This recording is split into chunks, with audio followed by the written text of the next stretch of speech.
পূজারীদেরকে যে সমস্ত ফ্যাসিলিটি দেওয়া হচ্ছে, মুসলমানদেরকে সেই ফ্যাসিলিটি দেওয়া হয়েছে। হিন্দুদের পূজার সময় কোন ইসলামী মহান সভা সম্মেলন মাইকের মাধ্যমে করতে দেওয়া হয়, মাদ্রাসার ছাত্রদের পরীক্ষার সময় ইচ্ছা মতো এদেরকে পূজার মাইক বাজাইতে দেওয়া হয়। ঘটনা কি? ঘটনা কি সাম্প্রদায়িক সম্প্রীতি না মূর্তি পূজা প্রীতি? সাম্প্রদায়িক সম্প্রীতি নয়, মূর্তি পূজা প্রীতি শুরু হয়েছে সাম্প্রদায়িক সম্প্রীতির নামে। এরকম প্রীতি যাদের অন্তরে বাসা উঠেছে, ভালো রকম স্মরণ রাখুন, হাদিস শরীফে আল্লাহর রাসূল বলে গেছেন, আল মারউ মা মান আহাব্বা, দুনিয়াতে যার সাথে যার প্রীতি, পরকালে তার সাথে তার হাসর হবে। এই কথাটা রাসূল মিথ্যা বলেছেন? আপনাদের রাসূল জীবনে মিথ্যা কথা বলেছেন না?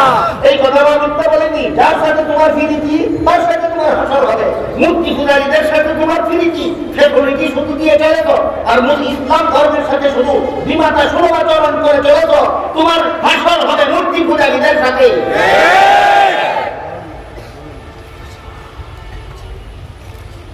তাতেই সূরা আলে ইমরানের 85 নম্বর আয়াতে আল্লাহ কি বলেছেন? ইসলাম ছাড়া আর কোন ধর্ম নাই, গ্রহণযোগ্য নয়।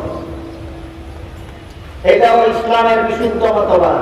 সূরা সূরা 13 নম্বর আয়াতে আল্লাহ বলেছেন, ইসলামের বিশুদ্ধ মতবাদে অটল থাকো। সত্যই যদি ইসলামের বিশুদ্ধ মতবাদে অটল থাকতে হয়, বিশ্বাস করতে হবে ইসলাম ছাড়া আর কোন ধর্ম আল্লাহর কাছে গ্রহণযোগ্য নয়। জীবনে একবার হলেও উচ্চারণ করো যে ইসলাম ছাড়া আর কোন ধর্ম আল্লাহর কাছে গ্রহণযোগ্য নয়। আল্লাহ কোরআনে বলেছেন, একবার তোমার মুখ দিয়ে বুলেট লাগলেও বের হয় না কেন?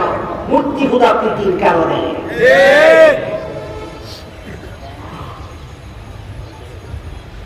এরপরে